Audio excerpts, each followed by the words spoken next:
What up, campers, gamblers, punters, hustlers, low baggers? Thank you for watching Sportsbook Review. This is Betting with the Bag, October 1st, Tuesday morning. Thank you for watching the show. Still a little high off that Steelers victory last night. Too easy. Black and yellow, black and yellow, black and yellow. Like the Red Rock, it's going to come into Heinz Field and beat these Steelers just because they've had a bad first few weeks. Come on. No Marvin Lewis. It doesn't matter. They're the Bengals. And they go into Pittsburgh and they lose and they lose and they lose. Shout out to everybody in the chat. We got Top Set in the house. We got DX Filer ready to go. Matt Randall says, I'm so ready for NCAA football starting Thursday night. Hit Steelers -3 and -9.5 last night. Since Thursday's morning show, 9-1 with the plays given out on the show. Beautiful. And look at my guy Top Set, early worm. I'm primed and always on time. Top Set had Steelers -7 to +185 and wants to ask about Utah State, LSU first half under. We will talk to Teddy Covers about that. We got 3 guests on this show. 3 guests. In 15 minutes, we're going to be joined by Parlay Poppy. 15 minutes after that, Aunt Al, star of the Sports Keg. And then 15 minutes after that, we are going to have our guy, Teddy Covers, in the house. Ethan Payson says, you guys give me the confidence, lay Steelers -7. Thank you. Matt Randall, Ethan Payson, we're all cashing. Nutflush Allen says, what a fun way to watch Monday Night Football. Jimmy J, Flash, Ant, and Max. Even go to watch Jimmy drink a glass of wine. Man, there was only wine glasses available. It was not wine. I don't sit and watch football drinking wine. Marcellus Wallace, 3-0 last week. Shout out to Nutflush Allen, my guy, just messing with me. AM says, Jimmy cleaned up yesterday, 2-1 on the morning show, 3-1 on the late show. Every line that cashed over +150. I love it. Love it. Gerald Martinez in the house said Jimmy was so confident with Steelers I could not bet the other way. Good work, Jim. Thanks, man. Yeah. Finally, seeing things clearly. Had a winning week. I'll be wearing my Warren Moon jersey on every audible until I have a losing week, which will hopefully not be until the end of the season. We got Brian Beasley in the house. Marcellus Wallace. Carlos Peroge says we are ready to get this W in DC tonight. Beautiful stuff. Beautiful stuff. Chris Gill in the house says, good morning, Jimmy. All low baggers. UPS and Philly always listen to Best Show on daily. Nice calling the Steelers last night. Thank you. Eddie O says, did you end up playing the Redskins, Giants under? No, but that's not going to happen anymore, man. I'm going to go with my feel, with my gut. I'm going to trust myself. Couple bad weeks, and I start questioning myself. If I had gone with all my leans, I would have had a massive, massive week in NFL. So disappointing, but happy that it cashed. Remo says, I know you're high on Detroit Red Wings, but man, is their defense atrocious? I don't think it's atrocious. I think Taylor's going to have a giant year. I don't think it's trash. I really don't. I think the Red Wings are a really good young hockey team. Their point total is at 75.5, so I think they're much better than the market's giving them. I think they're much better than the market is saying they are. Anna Merrick in the house. Alex Ramirez. Also, Alex Ramirez eating with the Steelers yesterday. Von Polo. Iona Maha in the house. Serious Business. Rem Most. Red Girl. Robbie Tops. Gin Rummy says, exact long-term numbers dominate the relevancy of the sport betting market, not short-term numbers. Short-term is biased information, cappers. Wow, I love that. My guy Brandon Lugo in the house. Let's try to keep our shirt on today. What the hell happened? Brad Ant said, will you break down every MLB postseason game? Of course we will. Apollo 14 in the house. Dutch Boy Fresh. Jermel Wright. Dennis Garcia. Wow, look at that. Pittsburgh has a league high 17 back-to-backs for an aging roster. I don't know how that works out for them. It's not going to work out for them. But if they're healthy coming into the playoffs, different story. But in the season, they're in trouble.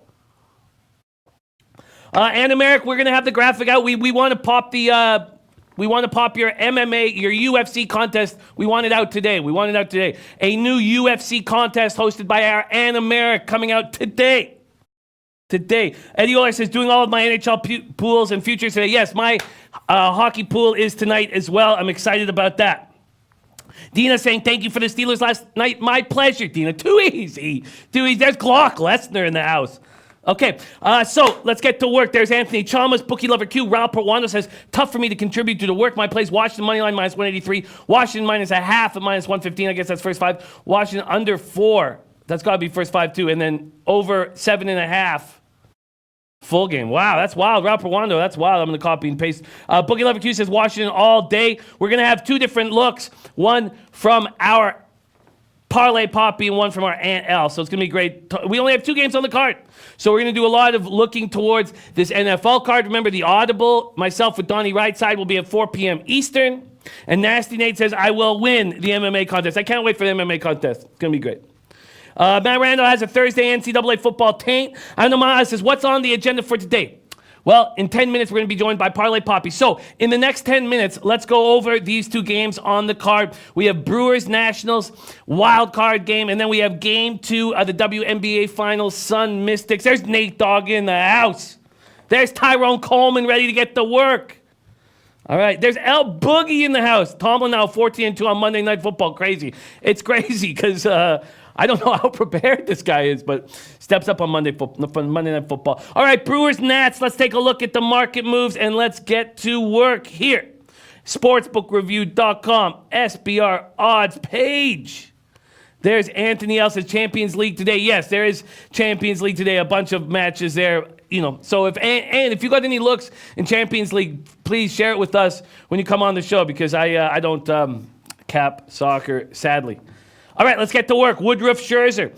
Nats opened up at minus 177. They're now minus 175. We saw it get up to minus 180 last night. So money coming in on the Brew Crew. The total here. Jin Rami says Nationals over 7.5 if at minus 105 or better, but minus 110 or better is playable too. That's what's up today. Jin Rami on the over 7.5, and you have to shop around. The only place you're going to get that number is Pinnacle right now. Every other book has moved that to minus 115. Bovada's at minus 120. Heritage is at minus 110. So Heritage is giving the 110. Pinnacle at minus 108. 5 Dimes minus 112 for the over 7.5. Viper MB in the house. William Cathcart says Nationals have all hands on deck. Corbin, Strasburg, Sanchez, because their bullpen is trash. They do. Scherzer getting rolling. Is he going to be able to take care of business? Because he did not look that good in the second half. There's Jimmy Gomez in the house. 79 Fahrenheit clear, 6 miles per hour, out to left center. Woodruff, 11-3, 3.62 ERA, 1.14 whip. This was a team that was rolling until they lost the last 3 games of the year to the Rockies. Going up against Scherzer, 11-7, 2.92 ERA, 1.03 whip. Brewers are hitting 244, 763 OPS versus righties. Nationals hitting 258, 785 OPS versus righties. Milwaukee ended the season winning 18 of 23. But those last 3 games were bad. They were ugly. Braun missed that final series because of a calf injury. He's expected to be in the lineup tonight. Woodruff came off the IL, had that left oblique injury. So he throws just 4 scoreless innings. So this is a spot where Woodruff is probably going to go 3 innings or 4 innings. I do not expect him to go much more than that. 2-0 with a 0.96 ERA in 4 career games against the Nationals, 4 playoff appearances. He steps up. Woodruff steps up in big spots. We've seen that over and over and over. Eddie Euler leaning first 5 under. Matt Randall says, I've been working so hard on NCAA football. I've done a little work on the MLB game for tonight. Leaning first 5 under, and that's full game minus 1.5. There's my guy, Bob Berube in the house. El Boogie says, Bleacher Report just posted banged up Low Kane and Braun on active postseason roster. That's what I affect. William Cathcart saying, give me the Brewers money line, fading the public. Daryl Lyles on Brewers Nats under first 5. All right. Woodruff not fully stretched out. Do you trust this Milwaukee Brewers bullpen? Because if you're backing them, you have to. Washington closed the regular season with an 8-game winning streak. We thought this was going to be 2 teams completely rolling, facing each other, and that's not the case because these Brewers lost those 3 games to the Rockies and their momentum stopped. Teams met 6 times during the regular season. Brewers went 4-2, outscored the Nats 42-38. Scherzer on 6 days rest. Scherzer is pumped up. Martinez couldn't say what Scherzer said when he was told he was starting the wildcard game because it probably included a ton of curse words and his fist pumping like that. Both these pitchers step up in big games, but if you look at Scherzer's playoff record, it's not good. 4-5, 3.73 ERA in 16 career playoff games. In 9 career games, 8 starts against Milwaukee, he's got great numbers. 2-2, 2.29 ERA. Allowed 2 runs, 1 earned, 6 innings during his only appearance against the Brew Crew on May 6th. Eric Nisbet says, Nats, Nats, Nats. Dutch boy, fresh early looks for college football. I will copy and paste this. We'll copy and paste this right now. Sorry, here we go. Dutch boy, fresh. I got his college action here. I'm moving a little slower than I'd like to. It was a late night celebrating the Steelers win last night. AM says, I will have some Champions League picks for you in a bit. I love it. Okay, so then we have our guy Matt Randall saying, Braun hit, Poppy Longwood in the house. Mystics -2.5 first quarter. Interesting look. They were up by 13 in the first quarter last game. Okay, so Matt Randall saying, Braun and Kane hitless versus Max. Ben Sports 24/7 says Scherzer gave up 12 runs in his last 3 starts, definitely taking Brewers money line and Brewers -1.5 at +245. Wow. Bookie Lover Q said Mad Max going 7 or 8 innings, gives up a couple, but Nats will have a comfortable lead, can't fade a team on fire in an elimination game. Viper MB says my voice is gone. My voice is fine. My voice is fine. But that's what happens when I spend hours and hours and hours talking on screen. Okay, so let's take a look at what we are dealing with here. Pitcher versus batter. We hear that Kane is hitless. Let's see what we are dealing with right now. Going to daily baseball data, batter versus pitcher. Let's see. Against Scherzer, they're hitting 180 with a 575 OPS. Wow. Braun 0 for 14. Perez 0 for 5. Spangenberg 0 for 6. Kane 0 for 15. Grandel 1 for 13. Moustakas 6 for 36. Oh my God. And then who hits him? Christian Yelich. He hits him. And where's Yelich? Broken kneecap, not in the lineup. William Cathcart says, don't judge Brewers in the altitude against the Rockies. They'll be fine tonight. Ulysses Hayes says, think the Washington crowd will be turned up tonight rooting for them Nats. I do. I agree with that. Matt Randall says, Turner is on fire right now. Nats offense rolling. Red Girl leaning Brewers money line. Let's move over to Woodruff. 52 at-bats against Woodruff. They're batting .250 with a 593 OPS. They don't get to him. Rendon, 1 for 9 with a single and 2 strikeouts. Rendon not hitting. Who gets to him? Soto, 1 for 2. Dozier, 2 for 4. No one gets to him. It's maybe screaming first 5 under, but I don't trust Mad Max. I just don't trust him. Jeremy Ellison says, not that the Brewers win, but the value's definitely with the Brewers. I agree completely. And Ron Crawford, spreadsheet plays Nationals -0.5 first 5. So, we've talked about it. The gas station sushi said Brewers are the side or nothing. Thompson said, I spoke with Mike Ijem. He told me first 5 under is all he sees, but no action. I agree with all of this. I'm not, under any circumstances, going to sit here with a big favorite in the Nationals in my pocket. No. It's Brewers or nothing. Now Eric Nisbet says Brewers limping in. I agree with that. They're a little banged up. I don't know if I want to trust them either. So, in 3 minutes, we're going to be joined by Parlay Poppy. He's going to tell us what his looks are. Now, let's quickly talk about this playoff final. Sun Mystics WNBA final. Let's talk about this right now. Look at market moves. Here we go. The opened the total at 170. It's up to 170.5 or 171. I agree with that market move. Mystics open up at -8. They're still at -8. There's been no movement there. Lamont Williams says, get hit last night. Oh, good hit. Thank you. It says, like Brewers run line and game to go over. Ulysses Hayes says, value is with the Brewers. I agree. Eddie Euler talking about a Scherzer case prop. We'll talk about that. Ron Crawford liking the Sun +8. Von Polo says, Washington Mystics first half. Washington Mystics money line. Dutch Boy Fresh. My issue is just he has not looked good in the last few starts. This isn't a guy who's completely rolling right now. That's my only issue. I mean, I don't want to fade Mad Max, but I certainly don't want him. All right, let's talk about what happened in Game 1. Ariel Atkins stepped up in a big way. 3 for 4 from 3, 6 for 7 overall, 21 points, 7th overall pick in the 2018 draft. You add her to Delle Donne and Meesman. Now you have a 3-headed monster. Mystics were up 13 after the first quarter. I don't expect that to happen again. But what I do expect is the Sun to try to go point for point, bucket for bucket with these Mystics. I'm interested in this over. Courtney Williams goes 6 for 9 from deep. The rest of the team was just 3 for 14. If the Sun gets anybody else scoring, it's a much, much closer game. This Sun team went shot for shot in the second, third, and fourth quarter with the Mystics with no problem. Ben Sports 24/7 says, Max being trashed lately. He's been getting touched every outing.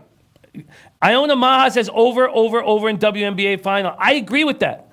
I see this being a spot. Jin Rami saying, I got Brewers fair line at plus 157. Don't see much value. I see this as a spot where this game goes over. Ethan Payson says, does anyone know if unders correlate to WNBA finals game in game one the way it correlates to NBA finals game one? I wouldn't. I don't think that I would compare the two. Gas Station 2 says, huge manager edge to the Brewers. I agree with that. Bob Ruby taking Nats run line.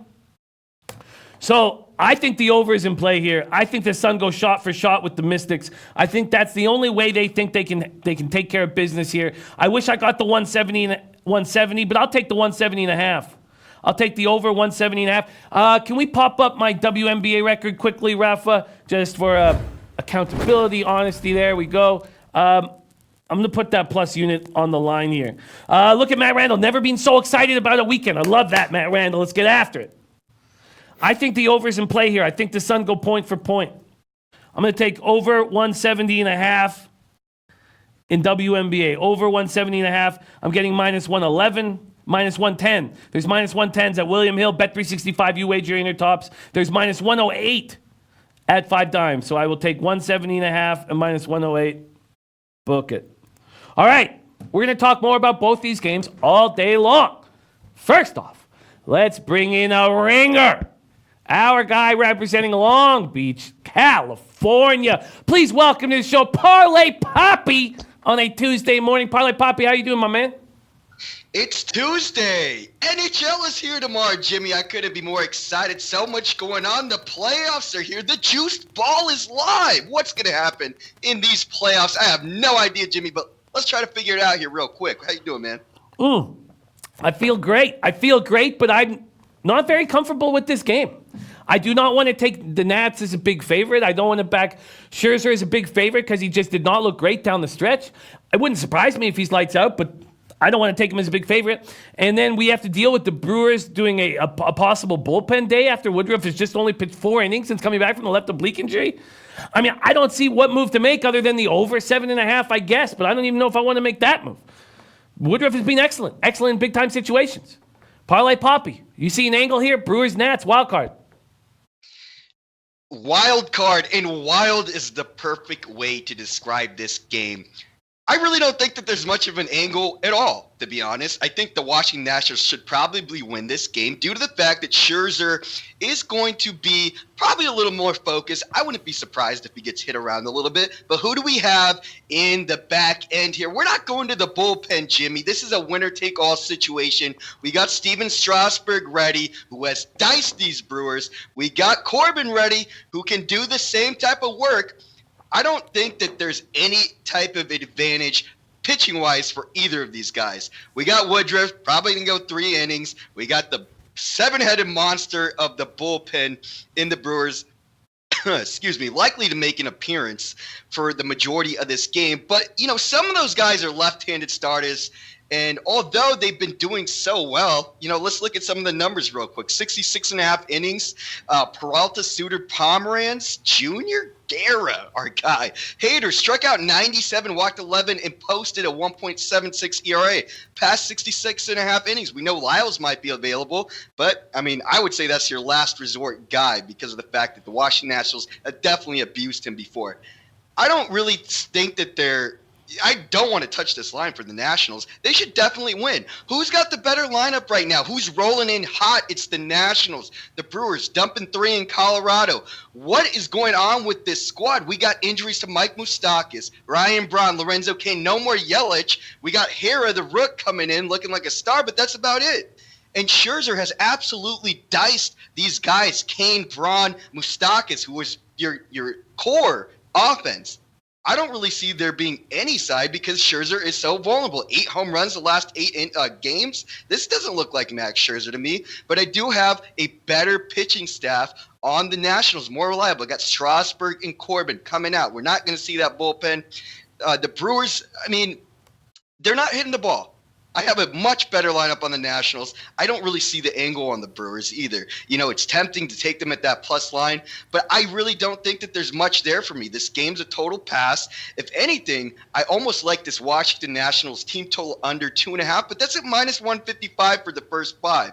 I just don't know what to do here, Jimmy the Bag. And for me, this is a wild card game I'm going to take a big pass on. I hate to do this. I hate to do it as well, but I do not want to take the Brewers. I agree with your sentiments exactly, but I'm not going to take Max at this big of a favorite line. So, and he's 0-2, right? 4 starts, 0-2 in his postseason career. I don't want to deal with this guy coming off a probably much more emotionally enticed performance, and I don't think that's going to work for a guy who's mechanically off right now, Jimmy. I think that if we're going to start betting the postseason, these type of games are not where we want to start. I agree. And I do think that the best look is probably Gin Rummy's over 7.5.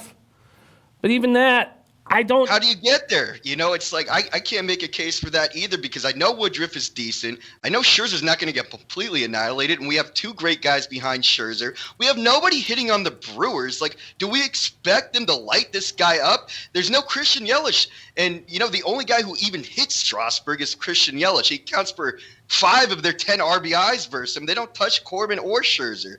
I can't see an over. If anything, I lean an under. If you can see that at 8, I think I saw that earlier. But, man, this is just a toss-up.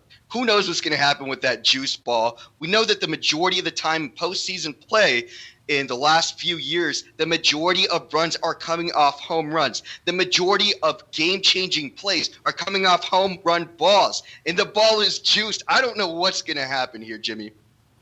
Yeah, no, I'm with you.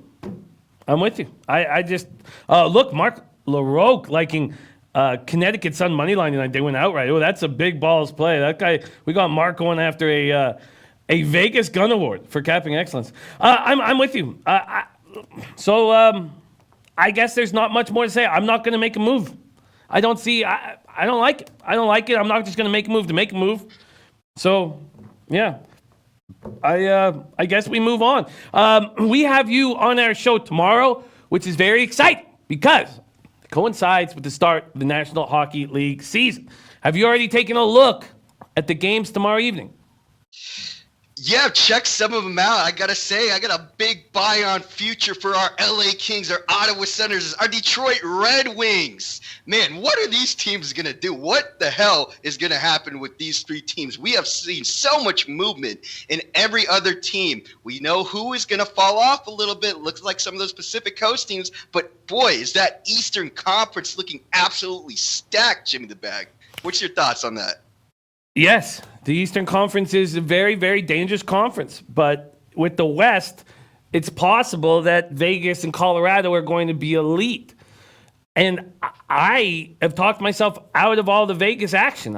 I see the Vegas team not being that good anymore. When Riley Smith and Marchessault came over, they were getting this huge discount on these quality players. Now they're paying that first line like first liners. And also, I don't trust Patches to be healthy all year. I don't trust Paul Stastny to be healthy all year. So now we see teams handle being an underdog, handle being not believed in. And then we think, oh, well, now they're studs. After the Rantanen signing, we got all the restricted free agents signed. Oh, this Colorado Avalanche is going to be incredible.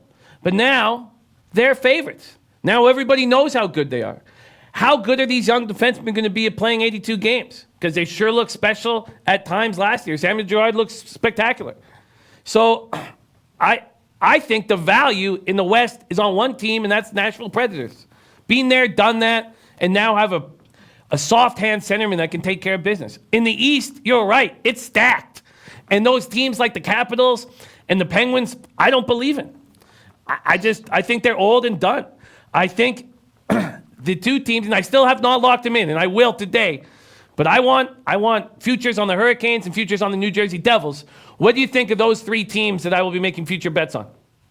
So Devils and who else you got here? Devils, Hurricanes, Predators.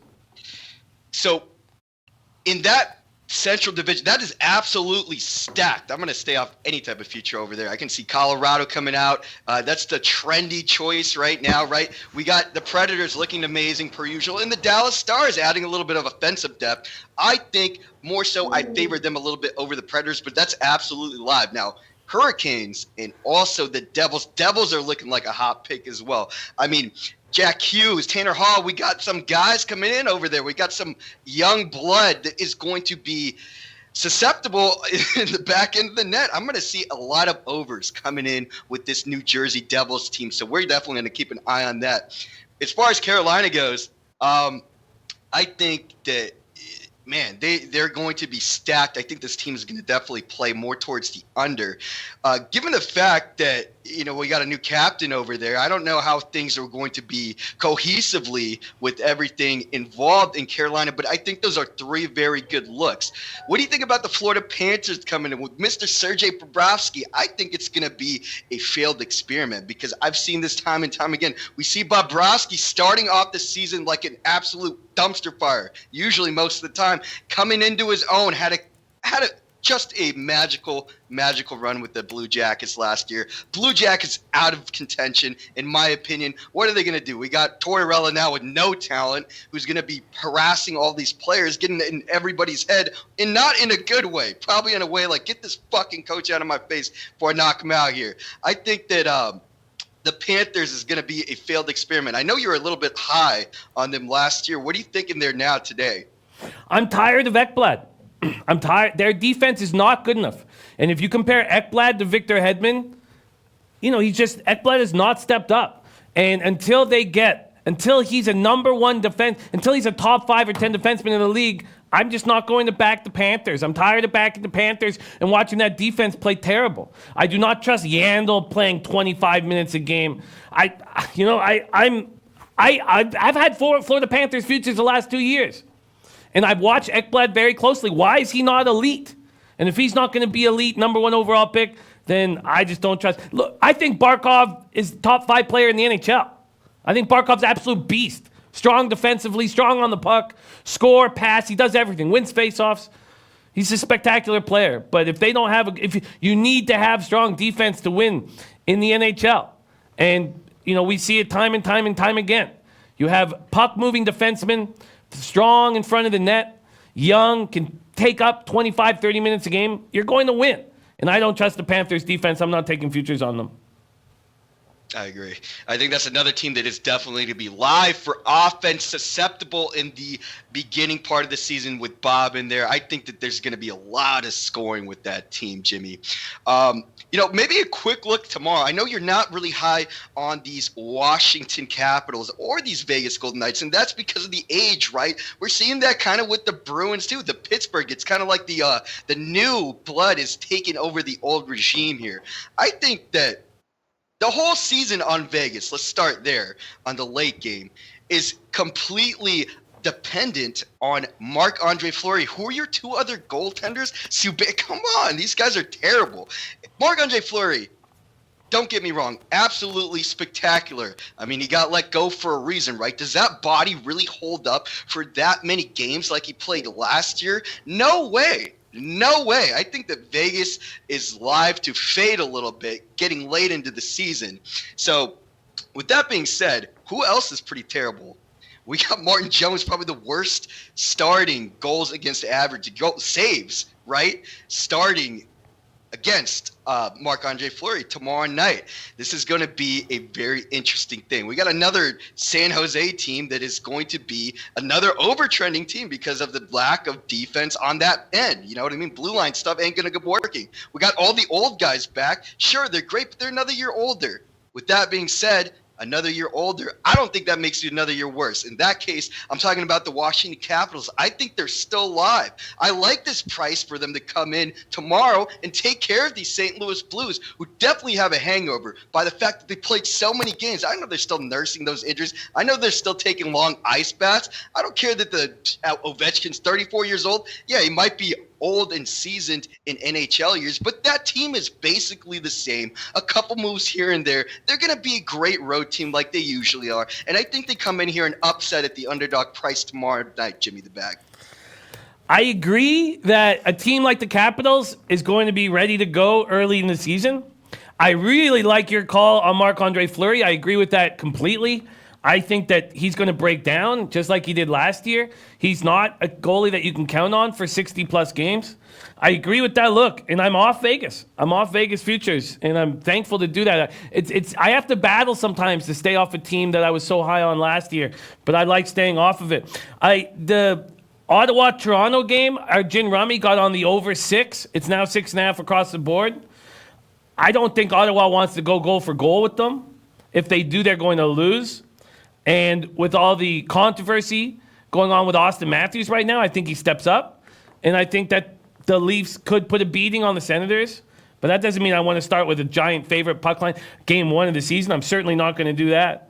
I'm telling you right now, nothing looks good for Game 1 Wednesday, October 2nd. But we're going to deep dive into this. I could understand you taking the Capitals, but, I mean, for a road team going in, when the banner's going to be raised, I mean, it's tricky. I love it. I love that spot. Love that spot here, Jimmy. I don't know why. It just seems like every time, especially St. Louis, right? How big is that hockey crowd? You know what I mean? Maybe now that's not a known play.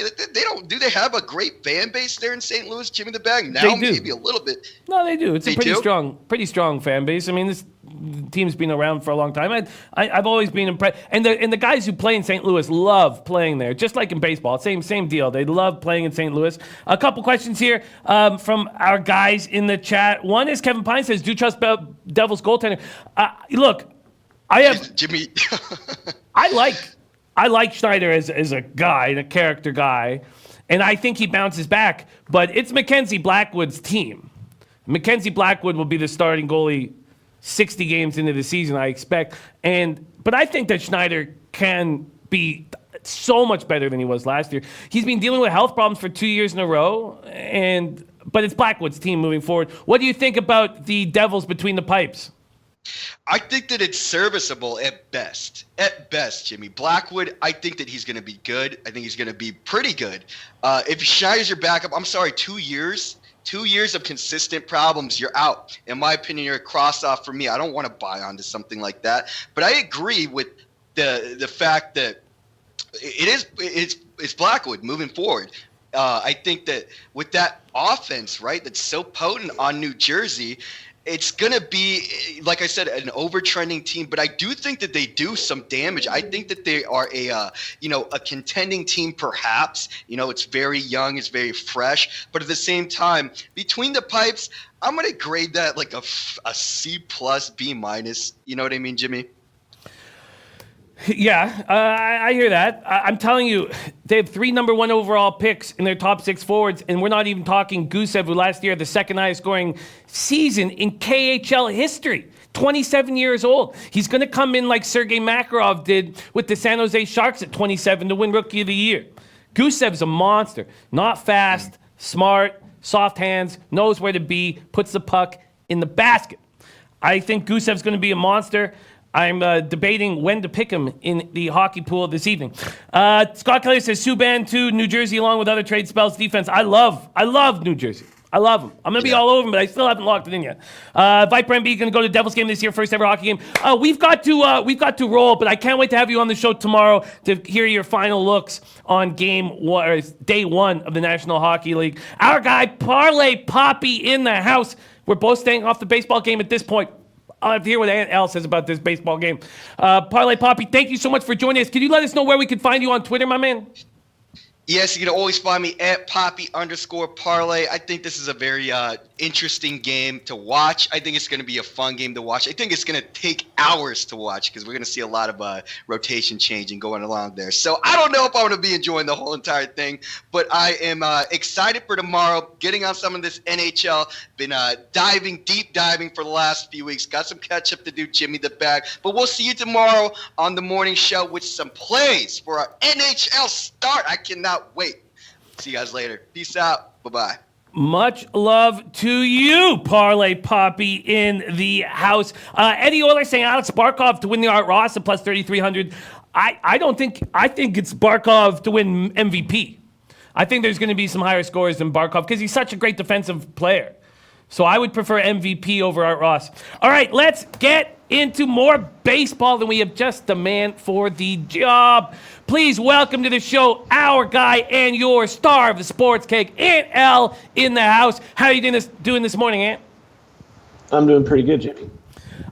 I enjoyed last night very, very much hanging with you.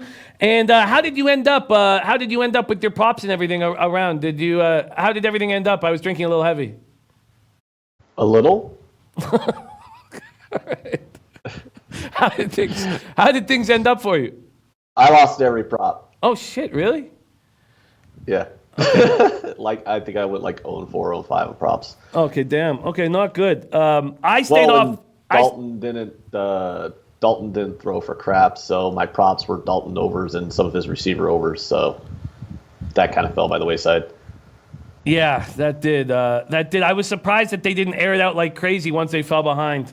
I tried to keep things very simple, and I was just only on the Steelers. But we will bounce back. Hopefully we get to do that again this Monday. Well, we know the sport that you do your eating in, and that's MLB. How are you handling this wild card game? I looked at this game. You got Scherzer versus Woodruff, but Woodruff is basically going to be a multi-inning opener. Ever since he came off the IL, that's what they've been using him as for the Brewers. So you're only going to see Woodruff for probably about 2 or 3 innings max in this game. And then it's kind of like up in the air on who we're going to get after that. I would say probably Jordan Lyles. But on the other end, you got Scherzer, who overall I have rated as the best pitcher in the National League up there with Jake DeGrom, despite the fact that his last couple starts had looked kind of shaky. But, I mean, he wasn't getting lit up in those starts. He still was getting his Ks in. He was still getting 10, 11 Ks per start. And they were hitting home runs off of him. But, in a short sample size, you can get home runs. I mean, home runs come in this day and age in baseball, especially with the juice ball that Poppy was talking about. And you're also talking about a short sample there. Overall, if you tell me Brandon Woodruff versus Max Scherzer, I mean, you know who I'm going to take on that. Plus, the Nationals have a much better lineup than the Brewers. I really don't. When you take Yelich out of that lineup, the Brewers have a lost team. And a lot was made about how the Brewers were like the hottest team, in September. But yeah, look who they played. They played Miami, San Diego, Pittsburgh, Cincy. They played a lot of really bad teams this month. I think these scheduling gods blessed them with that run to go on. And plus, you got to remember, they lost their last 3 games against Colorado. Once they locked up that wild card spot, they kind of just rested everybody and punted the last 3 games. So when you're talking about, this is a hot team, well, they rested for the last 3 days. That could kind of, when you're talking about streaks in baseball, that could ruin your hot run right there, having basically a 3-day rest.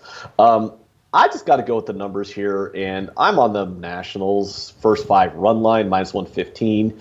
I don't hate the Nationals money line full game, but it's a little higher than than my ceiling would be for their money line full game.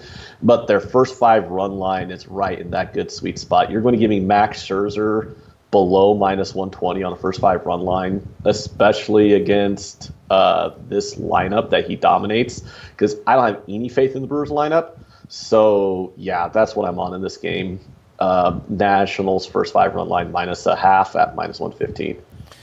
So, now I know that you have a lot of faith in Scherzer, but when I look at his last 3 starts, I mean, look at the last 2 starts. I mean, sure, he's thrown 21 strikeouts. 21 strikeouts, 1 walk. So spectacular K to walk ratio. But he's allowed 4 home runs in the last 2 starts. 9 earned runs overall.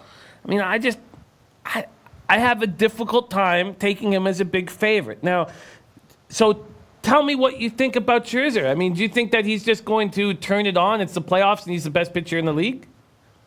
I don't know about turn it on or not. I just think he's got the highest upside of almost any pitcher in the league. And like you said, his last 3 starts. Well, how has he looked bad, or did he just give up some home runs because everybody's giving up home runs? I mean, Justin Verlander is going to win the Cy Young in the American League, and he gave up almost 2 home runs a start. So, I mean, does him giving up a couple solo home runs here and there really mean a whole lot in the grand scheme of things when you're talking about a 3-game sample size? My answer to that is probably not.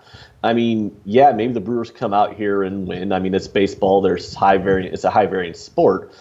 But if you're going to give me a number that I'm going to bet on, I'm going to bet on Max Scherzer, backed up by that lineup too. Like, everyone always talks about starting pitching matchups here, but the Brewers lineup is trash, and the Nationals lineup is a top 10 lineup in all of baseball. So I'm getting a much better lineup and a starting pitcher with a much better upside at minus 115 to take a first 5-run line. So that's what I'm going to do here. I get it. I'm not going to do it, but I can totally understand. And you've been eating all year long in baseball, so I get it. So we have our guy Ant on the Nationals first 5 minus a half. All right, let's move to this Rays A spot. We still, and I don't know, at most books. I can't give you anything until the A's announce a starting pitcher. Have they? Well, we've got a lineup. No, we're still waiting, but I mean, I feel like it's going to be Manaea. Do you not think it's going to be Manaea?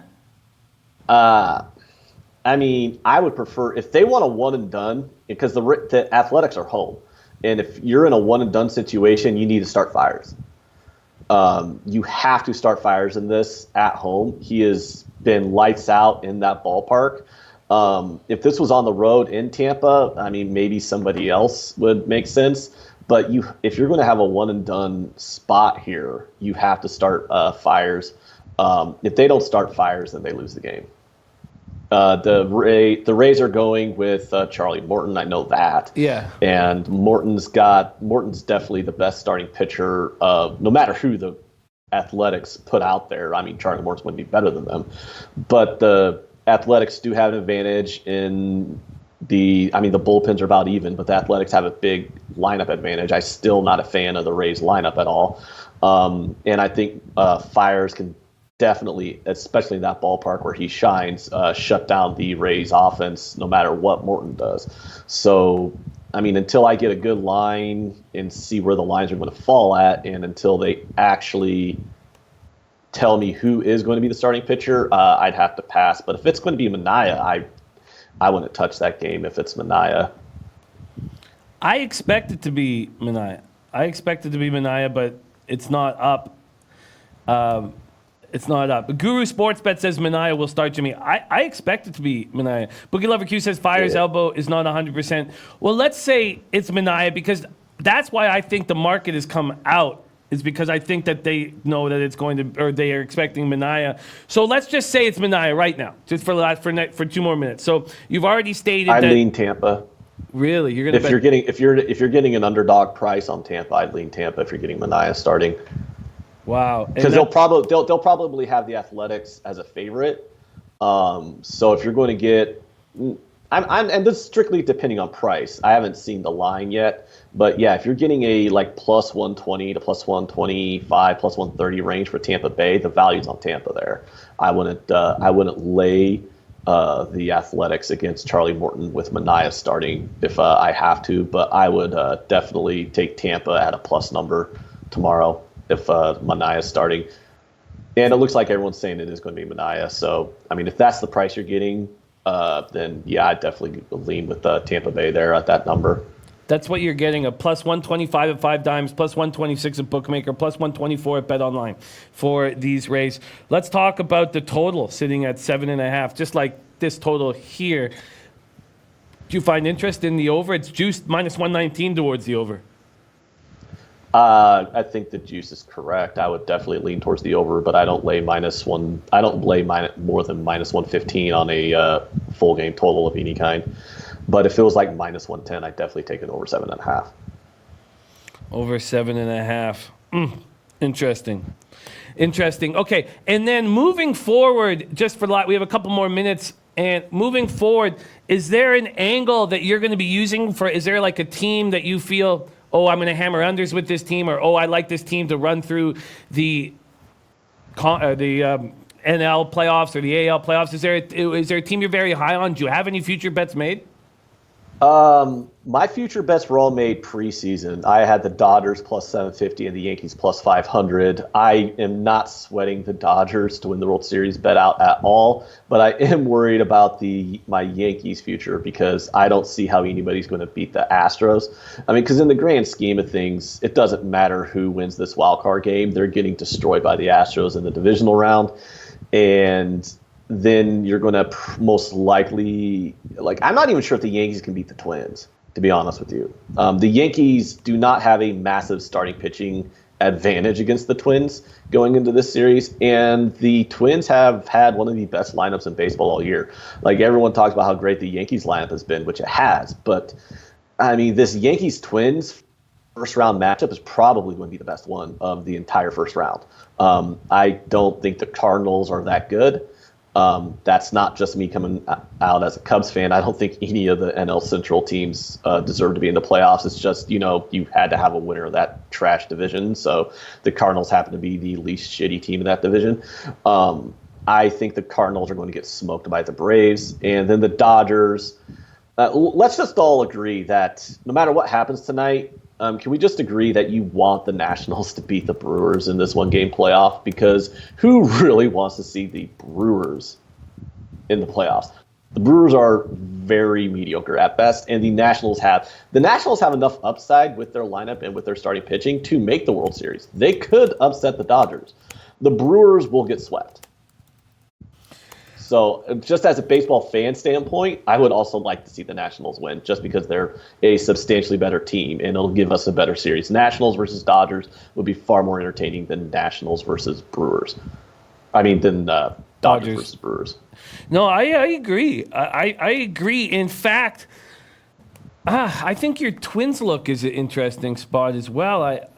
You're right. The Yankees, if they were completely healthy, they'd have an enormous advantage, but they're not. They're coming in beaten up, and now they don't have Domingo Germán either. I think that's an interesting look. What do you think you'd get on the Twins to win the series? I saw that number earlier. I don't like any number on the Twins to win the World Series, to be honest with you, just because I don't think they can get past the Astros. I don't think anybody can get past the Astros in the American League, to be honest. The fact that the Astros, I did see a line on the Astros to win the pennant, and it's like minus 125, and that's all you have to know. I don't see how anyone's going to get through the American League against Verlander, against Cole, against Greinke, and against that lineup. It's just mind-boggling to me how you can win a 7-game series against that team. The only team that I see having a chance of being the Astros is the Dodgers, because the Dodgers do have a very deep starting rotation, very deep lineup, and a good bullpen. But on the American League side, the Yankees and the Twins both put up really good numbers offensively, and they both put up gaudy win-loss records. But if you take either one of those teams in a 7-game series against the Astros, I just don't see it. I think you're setting money on fire betting anybody in the American League that's not the Houston Astros. When we come into this line on Friday with the Twins, Yankees, we have so much power numbers, both teams breaking the record for home runs in the season. And we know that the pitching is suspect. Is this going to be a series of overs? Are you going to be hammering overs in the Twins-Yankees series? Yeah, I'm definitely not going to be looking at unders.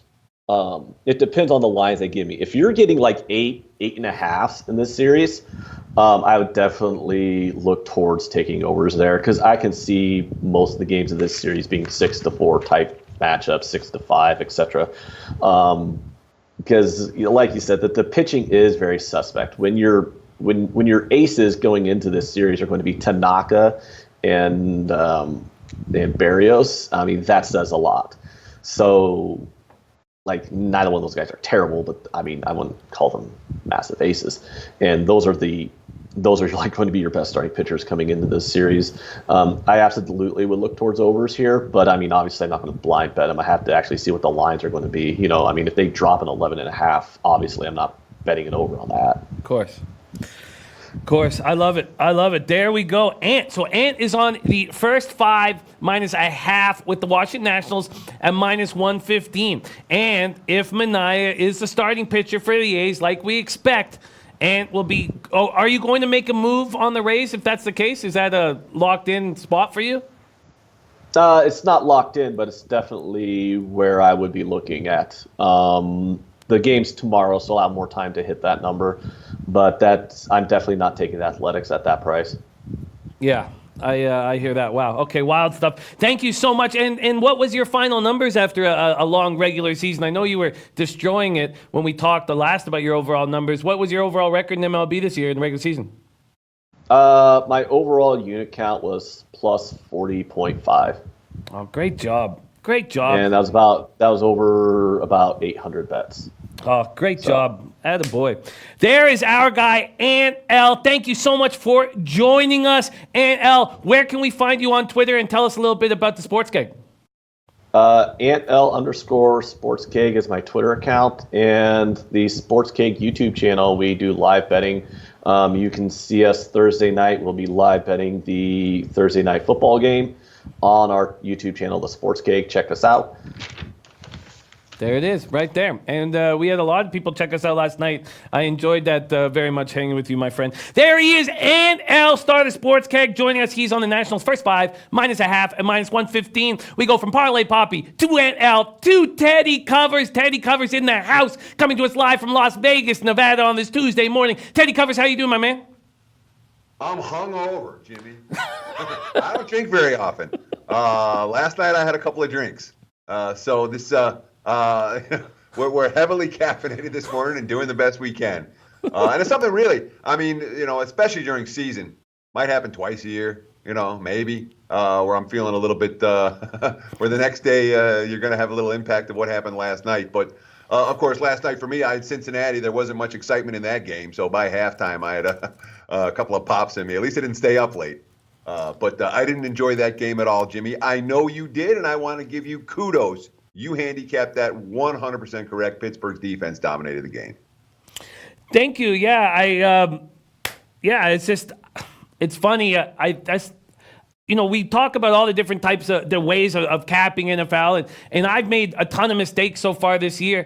And I just think the biggest mistake I was making that I tried to was taking too much about what's gone on in the last 3 weeks of this short season, and the sample size is too small. And that's what I was trying to do, and pushed in that direction by a lot of great cappers in the chat. But it was enjoyable to get a win. It's been a tough year for me so far, but went 5-3 last week, and that was a nice little bow on top. So I feel hopeful moving forward in NFL, very hopeful moving forward in NFL. Speaking of NFL, Teddy Covers, do you have any feel on this Thursday nighter coming up, Rams, Seahawks? Seahawks open up at +1.5, and they're now the favorites at -2. So we've seen a 3.5-point move at Pinnacle. 3.5-point move at Pinnacle. That's a big move. A big move when one team goes from a dog to a favorite. And the total here in this Thursday nighter, Rams, Seahawks, open at 49, now at 50 or 49.5. Do you have an early feel on this Thursday nighter? So it's definitely worth noting when you talk about that this is a big line move. It is, but it isn't. Moving a number Sunday night and Monday takes a lot less money than moving a number later in the week. And the books are very quick to react to the first bets, and they often adjust aggressively. So if you see an early week move and it seems significant, it's less significant than a late week move. It takes a lot less money to move it. That being said, the only way I go here is against the line move, to be perfectly honest. I think LA is better than Seattle. And last week was I'm not going to say the mother of all flat spots, but it was a pretty clear flat spot on the schedule for the Rams, and they played like it. This is not a pretty clear flat spot for the Rams, and coming off a loss, that's the only way I would look in this game is LA plus. But I'm in no rush. I haven't bet it yet. As the line continues to drift towards Seattle, we get a little bit more interested in the Rams side in this one. I think that's a good look. Eddie Euler saying 40% chance of showers in Seattle Thursday. Tom Marino saying I'd lean under. Rams defense was humiliated, and Goff is trash on the road. What do you think of Tom Marino's take towards the under? I certainly wouldn't talk you out of it. And again, when we talk these Thursday night games, the under makes a ton of sense. Unfortunately, unders that make sense don't always cash, but it does make a ton of sense in this ballgame. I do think Seattle will have some success slowing down Goff, and I do think that the Rams defense is a heck of a lot better than what we saw last week against Tampa. But I mean, to me, side is what I'd rather have side than total in this one. Personally, at a Tuesday look, it makes sense to me to look at the Rams side a little bit more than the under, but I certainly wouldn't try to talk anyone out of it. That all makes sense. I look forward to capping. We got 48 hours more work to put in before that game pops off, so looking forward to do that. Teddy Covers, I made moves last night and on the show after capping with Big Ragu and Drew Martin. I made a couple moves, and I had to rush from the end of my show. I had to rush down to the live betting show we did on Thursday Night Football, and I didn't get a chance to bet them. So that hasn't hurt me with San Jose State, but it's hurt me in the under in Temple, East Carolina. And I forgot, I wasn't thinking college football after the Thursday or the Monday Night Football, and now I get to work and it's 46.5, and I got 48 on the under in Temple, East Carolina. So I'm beating myself up. I will not be making that bet at 46.5. It's just irresponsible for me to do that. But that was the look, the under in Temple, East Carolina, and backing San Jose State at -7. What do you think of those two looks? So I'm not going to try to talk you out of either one. I don't think either one's going to be necessarily make my card. I mean, certainly that Temple under makes a ton of sense. And don't panic. You want to get the best of the number. Your broader goal is to beat the closing number. That Temple East Carolina number is going to close lower than 46.5, I would think. So just because you were there, there's a big bet or two right off the open. Say, oh, I can't bet it now. I don't necessarily agree with that.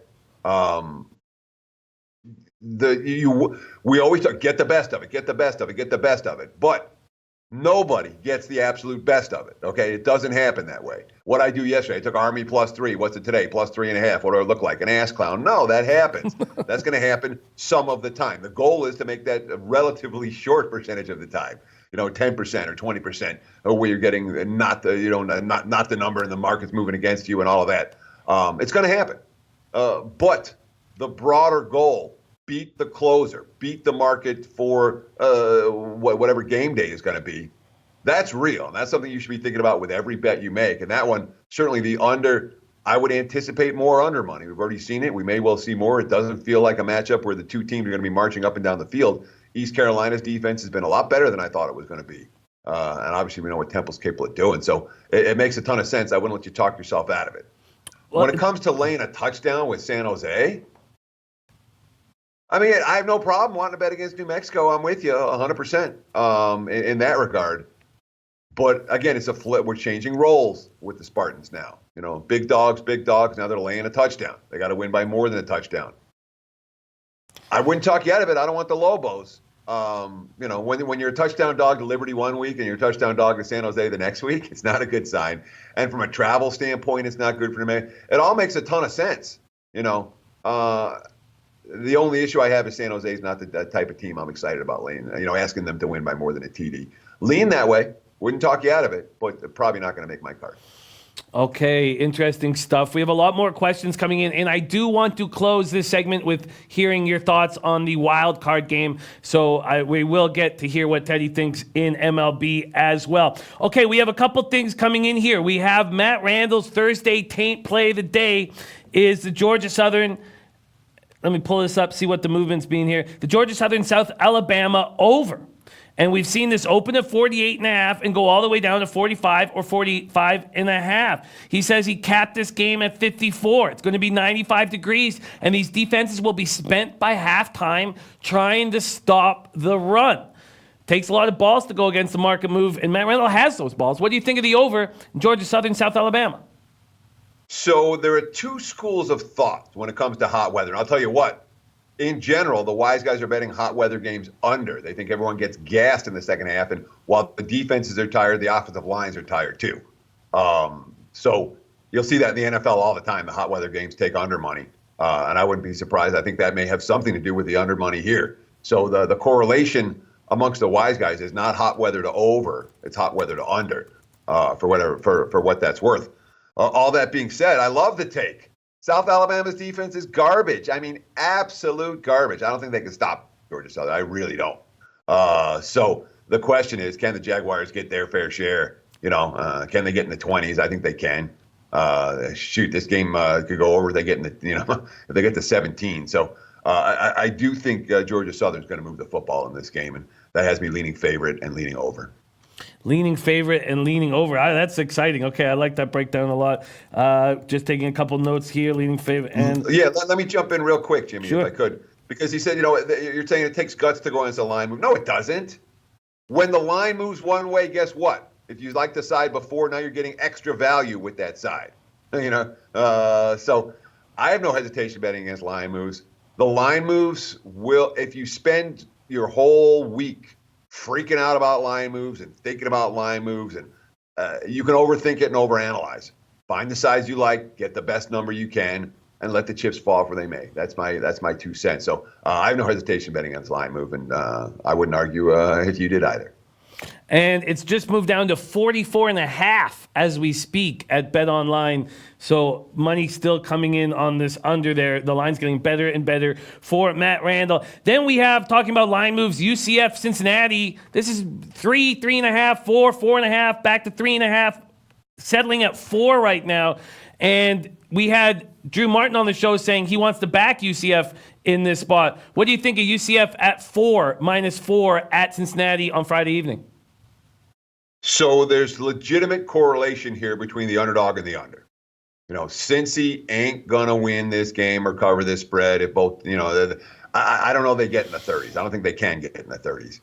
UCF's got a really good pass defense too, and the Bearcats' QB play has been mediocre or at best. Cincy's a defense first team, and if they don't get stops, they ain't winning. They ain't covering.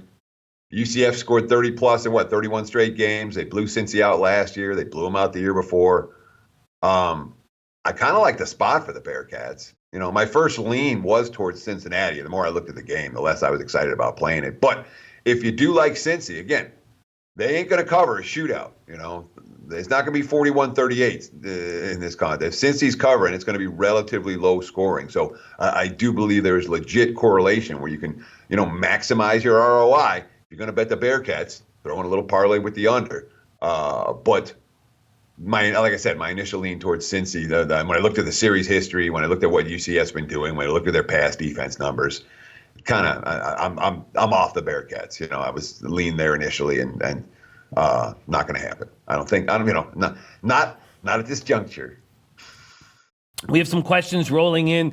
The weekend taint play of the day is rotation number 383, 384, Western Kentucky, ODU, Old Dominion. And Matt Randall is liking the over here, 70 degrees and no rain. He says, I had this number at 50. The more I capped it, the better I liked it. Western Kentucky, ODU, we've seen no movement in this total. Actually, a 1 cent move towards the under at Pinnacle. This is at 45. What do you think of Matt Randall's take on the over at Western Kentucky, ODU? I really don't have a strong opinion on it at all. Right now, my opinion of ODU is all in quotation marks, all with asterisks, because, perhaps what we saw in competitive games against Virginia and Virginia Tech was Old Dominion just taking advantage of an opponent that wasn't interested.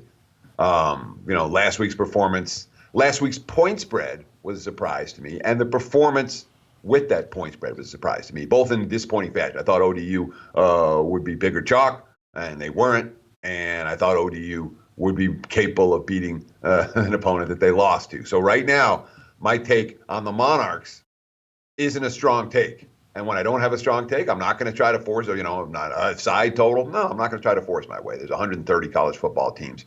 we'll find opportunities elsewhere in terms of Old Dominion. So I don't even want to give you an opinion. I don't have a strong take on this one at all. All right, we'll keep rolling along. We have another question coming in from our guy, Dog Brought. He says, what do you think about this under in Florida? Auburn, 385, 386. Auburn of Florida opens at 46.5. Pinnacle's moved up to 47.5, and it's 47 across the board. Big game. Auburn, Florida, Auburn at -3, and the total at 47. What do you think here, Teddy? On paper, the under makes perfect sense. We've got two slobber knocker defenses, both teams. You say, what's the strength of Auburn? It's on the defense side of the football. What's the strength of the Gators? On the defense side of the football. So when you have these type of defenses meeting up in a game where both teams need to run the football to be successful, you have a Frosh QB on one side, you have a backup QB on the other side. It makes a ton of sense. Like I said, but the concerns here is that both of these teams are capable of making big plays on offense, on defense, and on special teams. There's the higher than average potential chance for cheap touchdowns in this one, and that worries me with an under in this range. Only way I could bet it would be under. I wouldn't even try to talk you in an over in this game, but probably not going to make my card because of the playmaking capabilities of these two teams on defense and special teams. Yeah, and it's going up. Torino says Florida's offensive line isn't very good. Auburn has a big matchup advantage up front. And so we got some other looks. I'm going to start pitching other people's looks to you and see what you like here. Our guy, Dutch Boy Fresh, his early looks have him liking Maryland, Oklahoma State, and Miami. Maryland, Oklahoma State, and Miami. Are any of those three teams going to make your card this weekend? I just want to talk about Auburn for one more second. Sure. Because they're going to play with pace. One would anticipate that the over money's coming because of Oregon's pace rating. Auburn's pace rating. They already beat Oregon this year. So that, I think, is what that over money is. So the one that stood out to me of the three, and it was only the first one that I concentrated on, so you're going to have to give me the other two. Sure. But this is not a week to be betting Maryland, in my opinion. Rutgers, when you fire your coach and you're playing a home game next week against a team that does not physically outmatch you, that's your bet on spot for Rutgers. There's one bet on spot for Rutgers this year. Heck, I cashed a ticket with Rutgers this year, week one. Cashed a ticket with them week one last year, too. They're a bet on team when they face some, the Texas States of the world at the beginning of the season. But, do you trust Maryland? Jackson, who looked so good the first 2 weeks at home, the last 2 weeks he's been god-awful. Terps come off the mat? No, I don't think so. So it's Rutgers or pass for me in that one. What were the other two games that he was talking about? The other one was the Oklahoma State, Texas Tech, 331, 332. He's liking Oklahoma State. They opened at 8.5. They're now at 10.5. Look at Johnny giving me the rotation numbers. Thank you, Jimmy. I appreciate it. I just call you John. I'm telling you, I'm freaking hungover today, and I hate being hungover. That's why I don't drink. Johnny, Jimmy, Joey, whatever the hell your damn name is. It's just hey, this is what I want to ask you. How'd you get the nickname The Bag? But I'll ask you that in a minute. Oklahoma State, look, they've covered every point spread. I was dead wrong about that team last week. They were the better team against Kansas State. If you're riding the Cowboys, and when you have teams that have these ATS streaks, like Auburn's on, like Oklahoma State's on, big money makers from the get-go, I firmly believe if you're riding them, you ride it. If you're trying to jump in after a team's already covered 5 in a row, and everyone knows they've covered 5 in a row, and the markets are betting them up again this week, those don't tend to be positive expectation wagers. So it's real simple. If you got profit in your pocket from these teams, ride them. If you don't, maybe you leave it alone. From a value standpoint, this isn't a great value play with the favorite in this one. Yeah, that makes sense. The next spot on the card, 337, 338, Virginia Tech, Miami. Miami opening as 13-point favorites, now 13.5 or 14. Dutch Boy Fresh, liking Miami is an early look. What do you think of Miami as a big favorite here? I like the concept. I want to be betting against Virginia Tech. We wanted to bet against them last week when they were 3-point favorites at home against a team that was better than they are. And we used that on the show last week, and obviously that's as easy as it gets. I know I don't want Virginia Tech this week, and it's the type of thing, hey, if this is a team you're fading, let's keep on fading. If they haven't covered a spread this year, I wouldn't talk you out of it, but it's a complete change in roles. It's a favorite that I don't trust to win games by margin. Miami offensively, the question is, which one's weaker here, Miami's offense or Virginia Tech's defense? And I know Virginia Tech's defense no good. Miami might run circles around this team. It wouldn't shock me in the slightest if Miami wins this game going away. But do I love Miami laying 2 touchdowns? No, I'd rather get them catching points against somebody too. We have another big, interesting comment from Matt Randall. He says, the biggest discrepancy between the lines and my numbers as far as totals are concerned is Navy Air Force over 44.5. I capped this game at 57, a 12.5 point difference to the over. What do you think of the Navy Air Force over, Teddy? No, that's not one I would bet. And I'm not sure how you got that number. Look at the matchups between these two teams when they play each other. It's a defensive scrum every year. 6 of the last 7 under the total last year. Our Air Force got to 35 last year. The game still stayed under. So when you have two teams that play a style that the other is familiar with, like these two teams, the scoring tends to be hard to come by. And this is a game where there's, 8 possessions a team, maybe. I don't expect to see a ton of big plays in this one. So it's not an over I would bet. I like under much more than over in this one. Under much more than over. Yesterday, Teddy, you were liking the Troy, Missouri over, Ole Miss, Army, and you were interested in Central Michigan, but you were waiting for the line to settle. Is there any other spots that have captured your attention on this NCAA football card? There are a couple, and the Central line is moving the way that I thought it would, which I'm very thankful for. I bet Air Force minus 2.5 this morning. I didn't know that line would hold. I saw it less than a field goal. I think Air Force is better than Army. And again, last year Air Force scored 5 touchdowns against that defense. Navy. 35-7. To me, from a year ago, it stood out then, and it stands out now. Air Force is really good. I know they didn't cover against San Jose last week. I know it was their spot, but it's not just the matchups against the Power 5 schools. They're, beating the teams they're supposed to beat as well. Air Force is better than Navy. I thought 2.5 was cheap. I haven't pulled the trigger yet, but boy, I might. I think I will before the day is done. And it's an ugly dog. UConn against South Florida, but it's an ugly favorite. I don't know that USF is laying 10.5 in this game. My number came a good under a touchdown. So I do think there is ample value. UConn gave them a battle last year. So that's one. Backing the Rams. Matt Randall also loving Air Force, says on that with you. Teddy, our guy Topset, Elio, my guy Elio, liking the LSU Utah State first half under. This full game has gone to open at 70.5 at Pinnacle, now 71.5 there, 72 or 72.5 at other books. He's liking that first half under 38. He's asked a couple times what you think of it. What do you think of that first half under in that spot? So if LSU comes out sluggish, you're golden. And if LSU comes out firing, you're screwed. My base handicap of this game is shootout, not under. But there's a decent chance that LSU looks right past Utah State, and we end up with a relatively low-scoring, first half here. Wouldn't shock me. But, when you look at these two teams on paper, you can see 800 passing yards in this game. So it's not necessarily a game that I'm super excited about betting under with. Okay. Yeah, and then we can see that total going up and going up quickly. All right, so that is a good-looking spot. So let's see what other questions we have coming in from this chat, and I would like to talk a bit. I guess we're going to have Drew on again today. All of Drew's looks at this point were for Thursday and Friday. So I'm going to ask a couple more looks that other cappers are on. Raven in the Desert liking West Virginia plus 11. West Virginia plus 11 is a big dog in this spot. 317, 318 is the number here. Texas at West Virginia. Texas opening up as 10-point favorites now, 11 or 11.5, 12 at Bovada. What do you think of West Virginia as a home dog?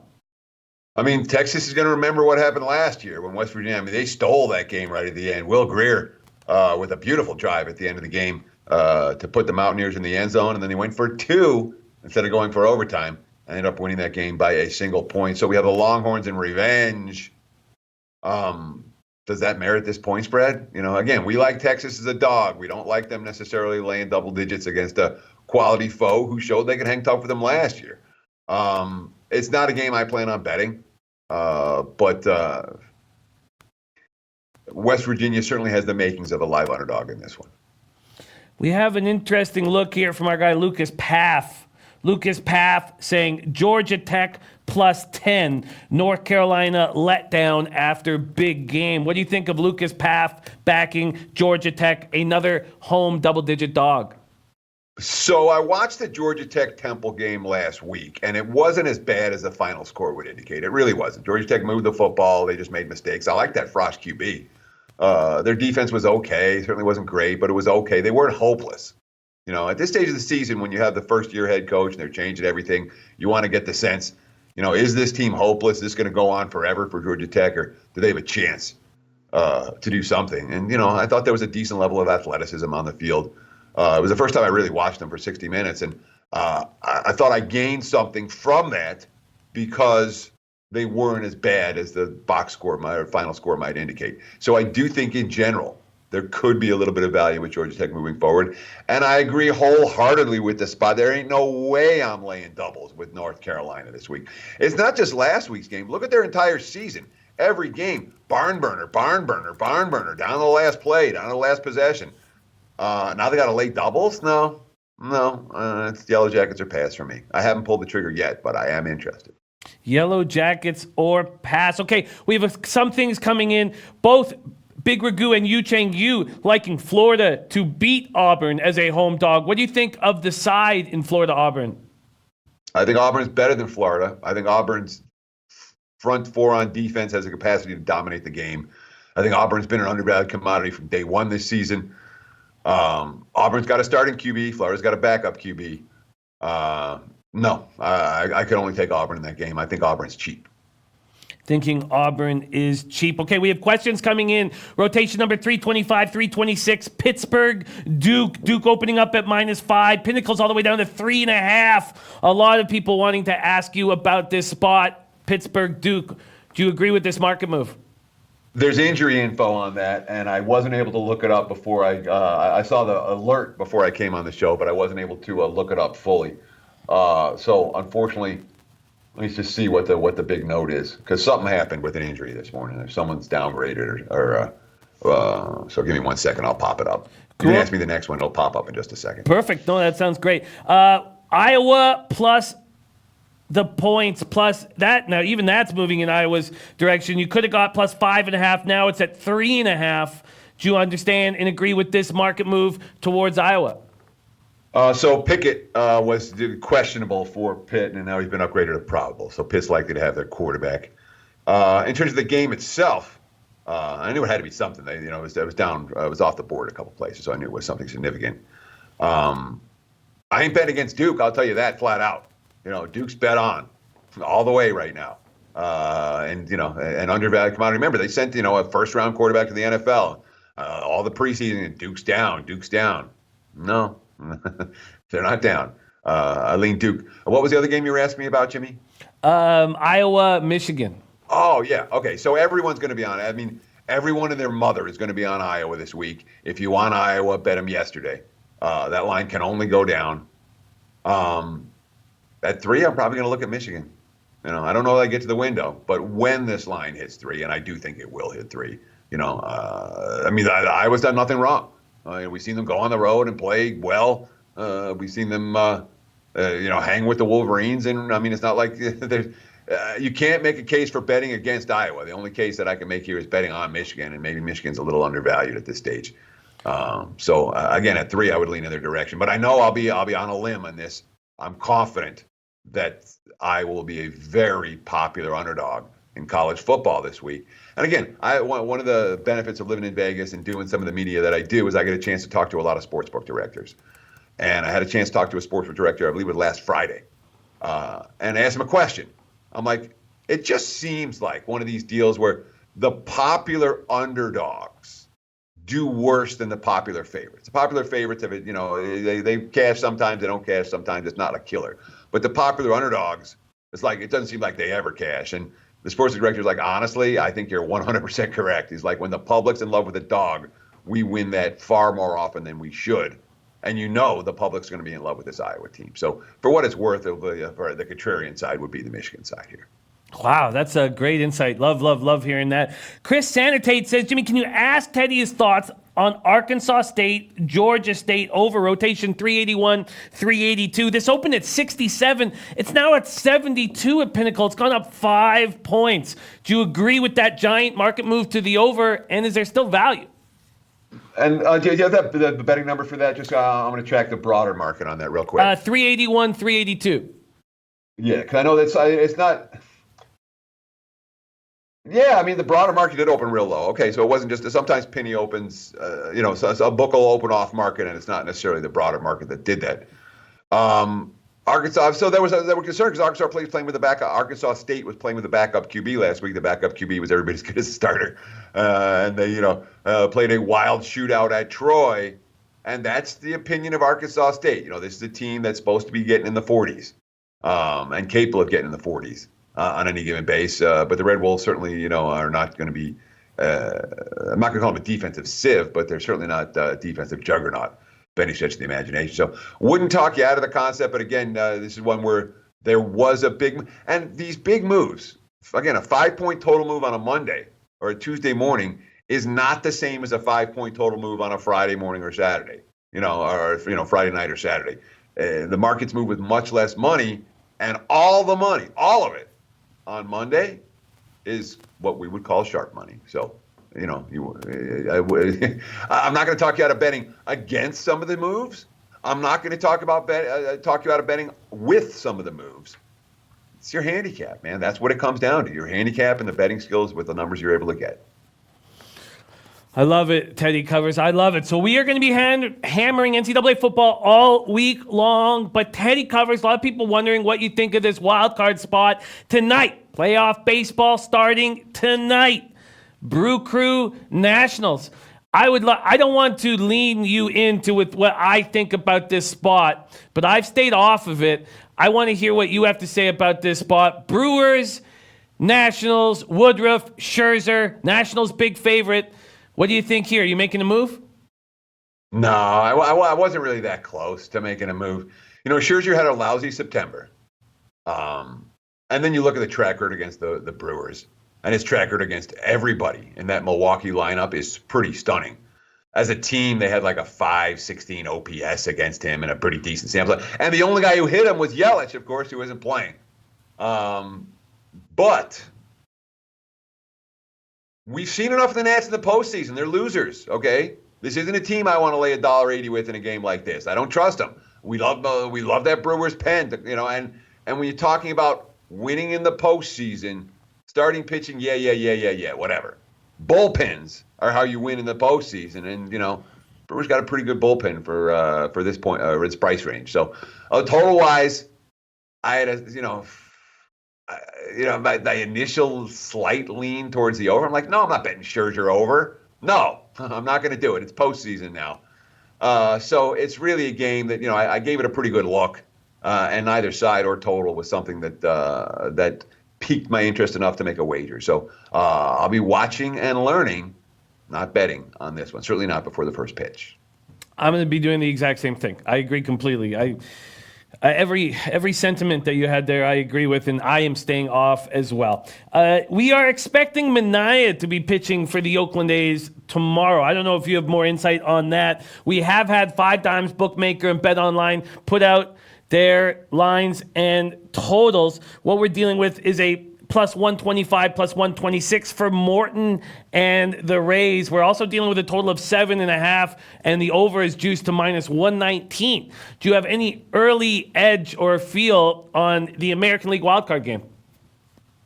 I haven't done a whole lot with it yet, Jimmy, because it's in a situation where on my screen I'm still seeing undecided. Okay. So you're saying Manaea's pitching? I haven't even looked at it, so I don't want to give you a half-baked take on a game that I haven't studied yet. I feel that. Is there any team in this postseason, and you talked about the Dodgers yesterday, so I guess I've answered that question. Sorry. You are going to be backing this Dodgers team throughout the playoffs. If they get to a spot against Houston, you think that they can win this World Series, get that monkey off their back? So let's start with this. I'm going into the postseason with the plan of that. I think the Dodgers are my team. The Dodgers are my value team. So that if something changes 2 games in, I can throw that in the garbage. I'm not a politician. I can change my mind all the time. And you have to change your mind all the time. You have to say, I was thinking this. No, I was wrong. You can't do that in politics. You better do that in sports betting. So I'm coming in saying, yeah, I'm interested in the Dodgers. For sure. Every quote I read out of the locker room says, bet on this team is, they've come close. And usually when a team comes close, it doesn't help them the next time. They have that loser mentality. Think of the Buffalo Bills and the 4 straight Super Bowl losses, or, you can go on and on with those type of the deals where, the team gets there, but it's not enough. And then it's in the back of your head. So I don't know that I'm going to live and die with the Dodgers, but I know coming into the postseason, I darn well believe in the Dodgers. And again, I think that the A's-Rays winner is going to win some games in the next round. I know we're all expecting Astros-Yankees. I wouldn't be surprised if at least it's a very competitive series to get to Astros-Yankees. So I'll be looking at the wild card winner moving forward in the ALDS. Well, it's going to be great to have you on our show. This is the time of year that I love the most. NHL pops off tomorrow. NBA on its way. College basketball coming. And NCAA football, NFL football in swing right now, which is great fun. Teddy Covers, thank you so much for joining us. Everybody in the chat that's not following Teddy Covers, do follow him on Twitter. He's very active and a lot of fun to follow. And if you want to see Teddy Covers, he's right here every morning on Betting with the Bag. Teddy Covers, thank you so much for joining us. Can you remind the cappers in the chat what your Twitter handle is? Sure, it's at Teddy_Covers on Twitter. I was not drunk tweeting last night. I'm glad I wasn't, because there would have been a lot of swear words. But yeah, we try to keep it entertaining. And again, at Teddy_Covers on Twitter. Thanks so much. I know we've gotten a ton of support and follows from low baggers. So, cheers. Thank you. There is our guy, Teddy Covers. Jason H. says, Teddy, thanks. You're the man. Teddy Covers joining us every morning here on Betting with the Bag. All right, I took the over in the game 2 of the WNBA Finals. That's my only look so far on this card. I did make 2 moves in college football, and I haven't bet them yet. And I am a little hesitant after getting the Temple Eastern Carolina under 48 to bet 46.5.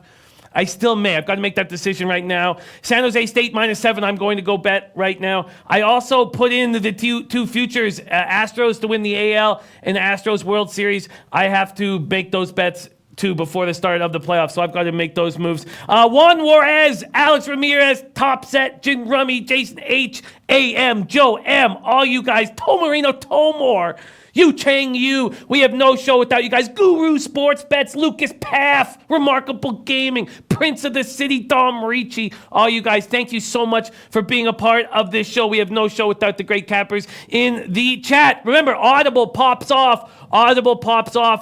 4 p.m. Eastern today with Donnie Rightside and myself. Thank you guys so much for watching this show. No afternoon action right now unless you're in the Champions League. If you are, good luck with that. We'll see you guys on the Audible 4 p.m. Eastern and then our late show. But most importantly, get that kid.